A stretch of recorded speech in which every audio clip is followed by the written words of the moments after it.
Madame, mademoiselle, monsieur, cher ami, bonjour. Bonjour et merci de rester dans notre aventure, cette nouvelle aventure autour du thème à l'écoute de la Bible. Je suis le pasteur Michel Faupas et c'est avec joie que je vous rejoins aujourd'hui. Et le message de ce jour est simple, le pouvoir de la Bible. Le pouvoir de la Bible. Il est question de découvrir ensemble quelle est la pertinence de ce livre que nous vous invitons d'écouter. Restons ensemble dans un instant.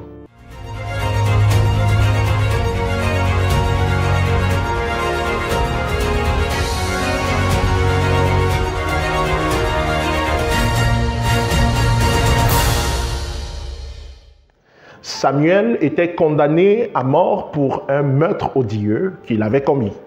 En prison, il va recevoir la visite de deux chrétiens qui, au terme de leur échange avec lui, vont lui offrir une Bible. Et Samuel, malheureusement, va la jeter au fond de sa cellule, cependant une nuit, alors qu'il sera perturbé par les remords, les regrets de ses œuvres, de ses actes méchants qu'il avait posés. Samuel va prendre la Bible et il va se mettre à la parcourir. Seulement, après deux tentatives, il ne comprendra pas ce livre. Dans une nouvelle colère, il va déchirer la Bible et la jeter à nouveau au fond de sa cellule. Mais une nuit, encore perturbé, plus perturbé que par le passé, par sa vie, son passé sale et souillé, Samuel va prendre une portion de ce livre qu'il avait préalablement jeté et se remettre à le lire. En lisant la Bible cette fois-ci, Samuel va se rendre compte qu'il y a quelque chose qui se dégage de ce livre. Il n'est pas un ouvrage comme les autres. Il va se sentir plus paisible, plus tranquille. Et c'est ainsi qu'il va se mettre à lire la Bible chaque jour. Il va lire encore et finalement, il va comprendre et découvrir l'amour de Dieu pour lui. Il va découvrir le sacrifice de Jésus. Il va rencontrer Jésus et l'accepter comme sauveur et lui donner sa vie. Et la vie de Samuel en prison, désormais, sera totalement renouvelée, changée, son passé enterré, ses remords vont disparaître parce qu'il avait réalisé que par sa vie, par son sacrifice et par le salut qu'il lui apporte, Jésus lui procure la paix, la vie et la vie éternelle. Le pouvoir de la Bible. La bonne nouvelle ici, dans l'histoire de Samuel, réside en ce que sa vie va être à jamais transformée par ce petit ouvrage. Cher ami, la Bible détient un pouvoir merveilleux. Un pouvoir merveilleux. La Bible détient le pouvoir de transformer les vies. Et c'est ça la caractéristique qui la distingue des autres livres, sa puissance transformatrice. La Bible détient un pouvoir merveilleux, le pouvoir de changer les cœurs, de briser les défauts de caractère les plus enracinés et de rompre les malédictions les plus entêtées. À son contact, l'alcoolique devient sobre, le débauché chaste, le coureur de jupons fidèle à son épouse, le corrompu honnête, le tribaliste plein d'amour, le délinquant respectueux, l'enfant rebelle obéissant, plus encore, le cœur troublé retrouve la paix. Et l'âme égarée, le chemin de la vie et de la vie éternelle. Pour le dire, dans Hébreux chapitre 4, les versets 11 et 12, l'apôtre Paul souligne le pouvoir merveilleux de la parole de Dieu en la comparant à une épée à double tranchant qui va jusqu'à séparer jointure et moelle. Il est écrit dans Hébreux chapitre 4, les versets 11 et 12. En effet, la parole de Dieu est vivante et efficace. Elle est plus tranchante qu'aucune épée à deux tranchants. Elle pénètre l'âme jusqu'au point où elle sépare âme et esprit. Hébreux chapitre 4, les versets 11 et 12.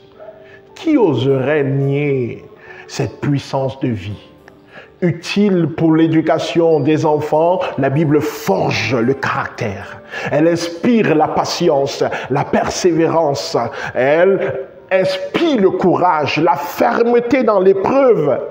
C'est grâce à la Bible, cher ami, que les esclaves tinrent ferme jusqu'à l'abolition de l'esclavage. C'est encore par elle que le pasteur Martin Luther King insuffla à ses amis, à ses frères, à son peuple, l'espoir d'un monde nouveau où Américains, noirs, blancs, jaunes, rouges marcheraient ensemble, la main dans la main, comme frères et sœurs, et se marieraient. Il n'y aurait plus de différence de couleur, ils seraient un.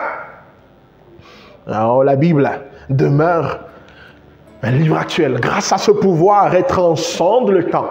Elle demeure toujours actuelle, indispensable, nécessaire pour l'éducation et le salut de l'homme de tout âge, de toute civilisation. Le prédicateur, le pasteur Dwight L. Moody, avait affirmé à cet effet, je le cite, « La Bible nous a été donnée non pour augmenter nos connaissances, mais pour changer nos vies. » Fin de citation. Oui, cher ami, la Bible a changé des vies. Elle peut aussi changer la vôtre.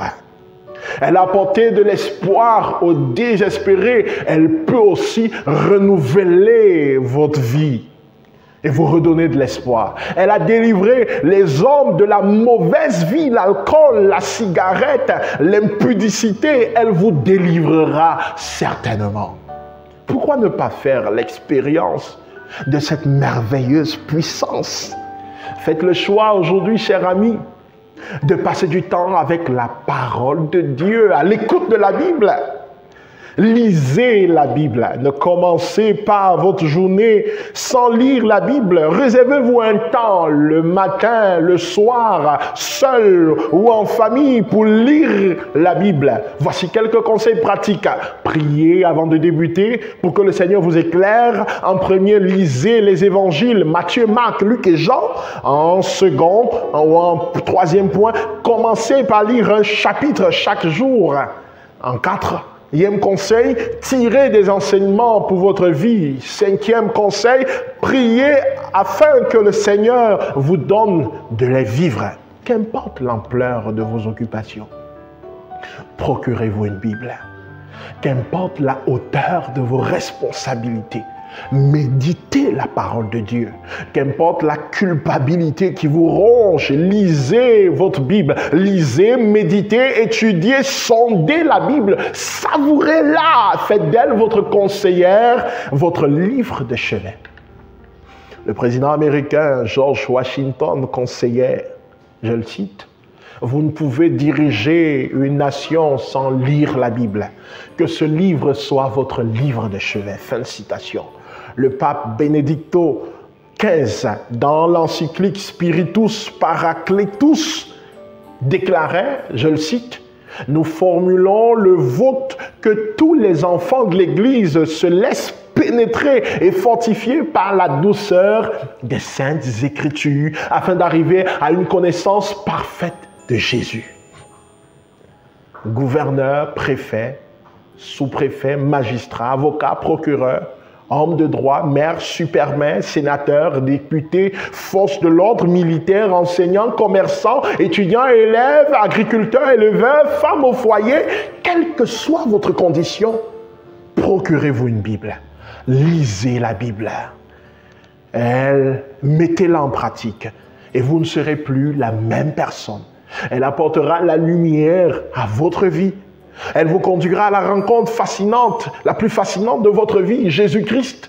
Elle fera de vous une personne nouvelle. Que Dieu vous bénisse. Rendez-vous demain pour un autre message. Restez à l'écoute de la Bible.